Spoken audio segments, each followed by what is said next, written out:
Hello dear viewers, कैसे हैं आप लोग। आशा करते हैं अच्छे ही होंगे। तो welcome back to my channel genius concept hub, जहां पे हम लोग बीएससी के क्वेश्चंस को इजी से इजी लैंग्वेज में प्रूव करते हैं। तो फ्रेंड्स, जो भी हमारे चैनल पे नए हैं वह हमारे चैनल को लाइक करें, सब्सक्राइब करें और बेल आइकन को ऑन करें, जिससे कि आने वाले वीडियोस की नोटिफिकेशन आपको मिलती रहे। तो फ्रेंड्स, आज हम लोग एक क्वेश्चन को प्रूव करेंगे जो कि एग्ज़ाम पॉइंट ऑफ व्यू से फ्रेंड बहुत इंपॉर्टेंट है। फ्रेंड्स, तो आज का जो हमारा क्वेश्चन है वो है कि prove that the inverse of an orthogonal matrix is orthogonal. Clear friends, आज का जो हमारा क्वेश्चन है कि जो इनवर्स होता है ऑर्थोगोनल मैट्रिक्स का वो भी ऑर्थोगोनल होता है। इससे पहले वाले वीडियोस में हमने समझ भी रखा है कि ऑर्थोगोनल मैट्रिक्स क्या होता है। मैं यहाँ पर थोड़ा सा बता भी देता हूँ फ्रेंड्स, जिससे कि क्वेश्चन प्रूव करते समय कोई भी दिक्कत ना आए। ऑर्थोगोनल मैट्रिक्स एक ऐसा स्क्वायर मैट्रिक्स फ्रेंड्स जिसकी transpose into that matrix should give a unit matrix. Clear friends, उसी को हम लोग ऑर्थोगोनल मैट्रिक्स कहते हैं। क्लियर है फ्रेंड्स, बस यही ऑर्थोगोनल मैट्रिक्स होता है फ्रेंड्स कि वैसा स्क्वायर मैट्रिक्स जिसका ट्रांसपोज इनटू वह matrix should give a unit matrix. Clear friends, तो चलिए फ्रेंड्स, आज का हम लोग क्वेश्चन को प्रूव करते हैं। तो सबसे पहले फ्रेंड्स, प्रूव करते हैं तो सबसे पहले हम कोई ए है जो मान लेते हैं कि कोई ए एक ऑर्थोगोनल मैट्रिक्स है। क्लियर फ्रेंड्स, तो late A be an orthogonal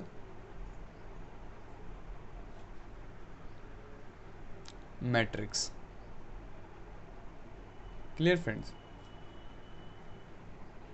then by definition of orthogonal matrix, by definition of orthogonal matrix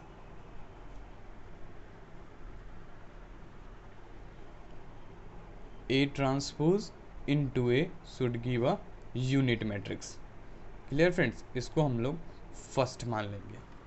clear है फ्रेंड्स, यहाँ तक कोई दिक्कत नहीं होगी, हम आशा करते हैं आपसे। फ्रेंड्स, जहाँ पर ये ए ट्रांसपोज है ना, ये ट्रांसपोज ऑफ ए है और ए आई जो है वो एक यूनिट मैट्रिक्स है जिसकी ऑर्डर सेम एज ए है। तो इसको फ्रेंड्स हम लोग लिख लेते हैं,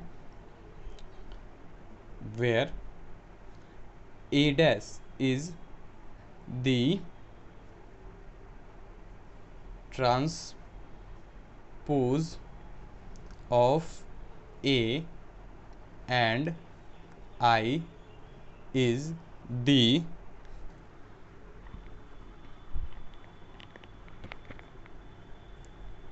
unit matrix having order same as A. Clear है फ्रेंड्स, जो हमने बोला उसे हमने लिख लिया।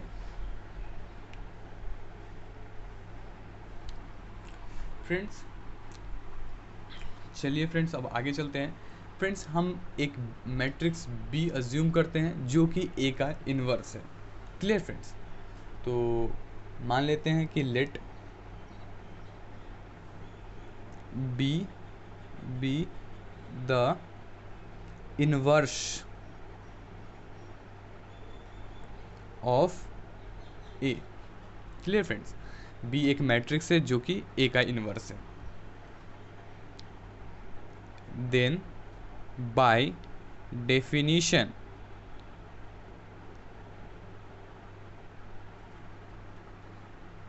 ऑफ इनवर्स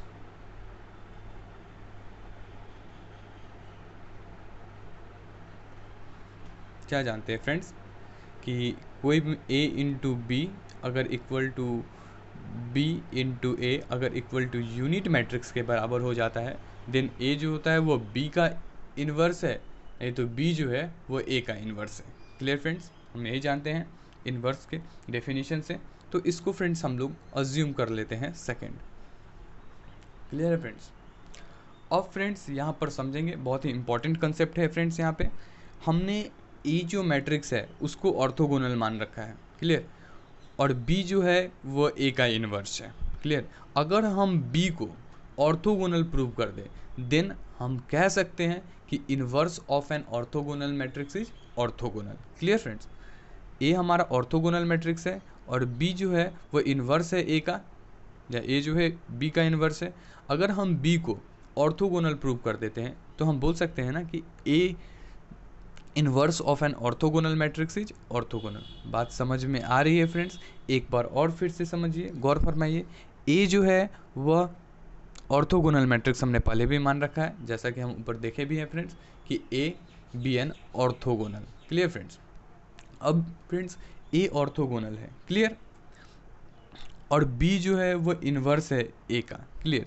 अगर हम बी को ऑर्थोगोनल प्रूव कर दें देन हम बोल सकते हैं ना कि इन्वर्स जो ऑर्थोगोनल मैट्रिक्स का है वो भी एक ऑर्थोगोनल है। बस फ्रेंड्स अब इसी को हम लोग प्रूव करेंगे। तो फ्रेंड्स अब हम वी हैव टू प्रूव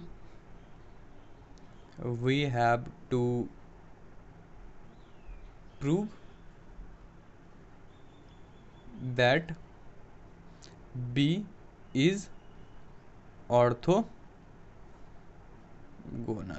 चलिए फ्रेंड्स अब B को ऑर्थोगोनल प्रूव करने के लिए देखिए हम लोग क्या करते हैं।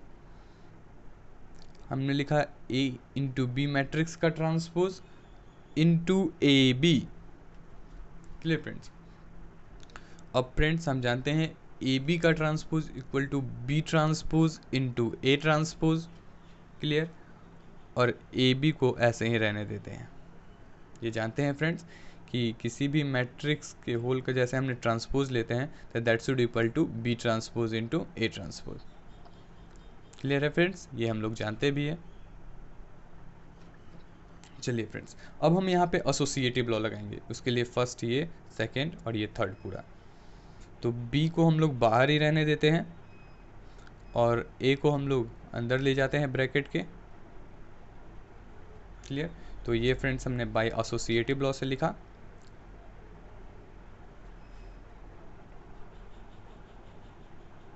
एसोसिएटिव लॉ से लिखा। Clear friends?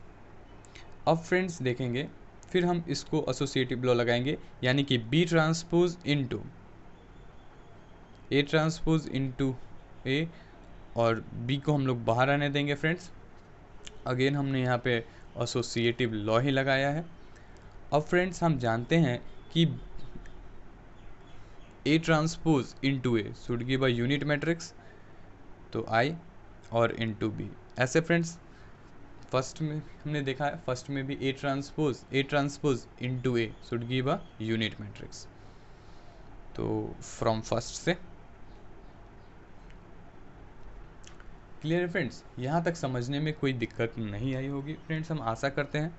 अब किसी भी मैट्रिक्स को यूनिट मैट्रिक्स के साथ मल्टीप्लिकेशन करते हैं देन वह एक वही मैट्रिक्स देता है, तो that should give a B transpose into B. Clear friends?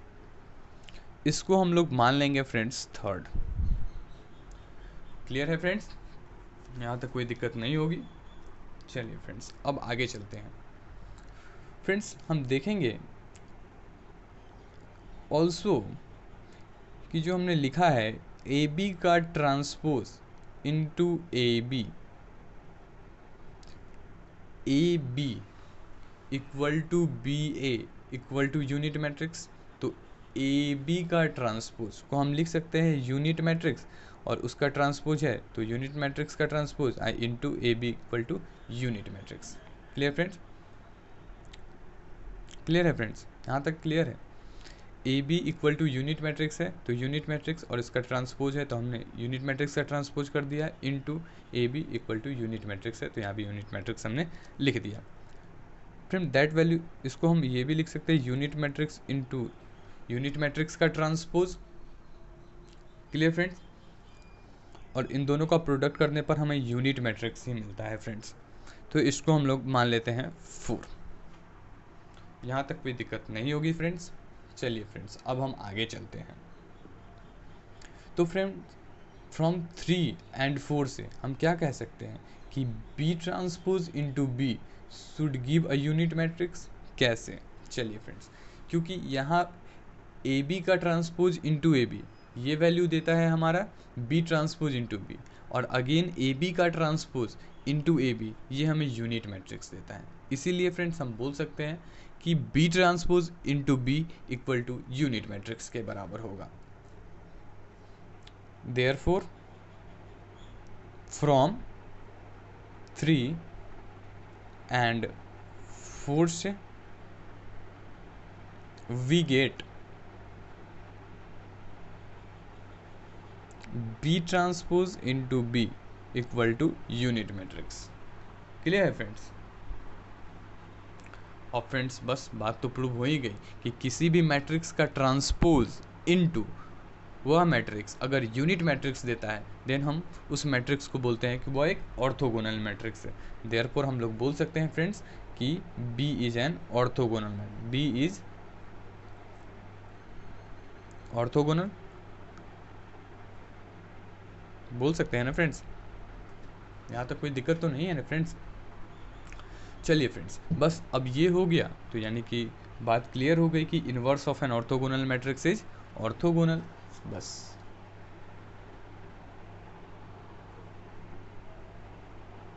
That is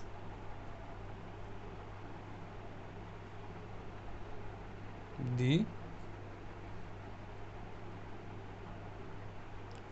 inverse of an orthogonal matrix is orthogonal. Clear friends? बस फ्रेंड्स हमें यही प्रूव्ड करना था। Clear friends? अब हमें यही प्रूव्ड करना था, और यही भी हमारा इस क्वेश्चन का फ्रेंड्स प्रूफ भी है। फ्रेंड्स तो हमने इस क्वेश्चन को जितना इजी से इजी लैंग्वेज में हो हम उतने ही इस क्वेश्चन को उतने ही इजी से इजी लैंग्वेज में हमने प्रूव किया फ्रेंड्स। अगर फ्रेंड्स वीडियो अच्छी लगी हो तो लाइक, सब्सक्राइब और शेयर करें अगेन, और हमें कमेंट भी करें। क्लियर फ्रेंड्स कि आपको वीडियो कैसी लगी हो, जिससे कि मैं और वीडियोस को डालता रहूँ। अगर आपका लव एंड सपोर्ट बना रहा फ्रेंड्स तो फिर हम लोग नेक्स्ट वीडियो पे मिलेंगे। धन्यवाद फ्रेंड्स।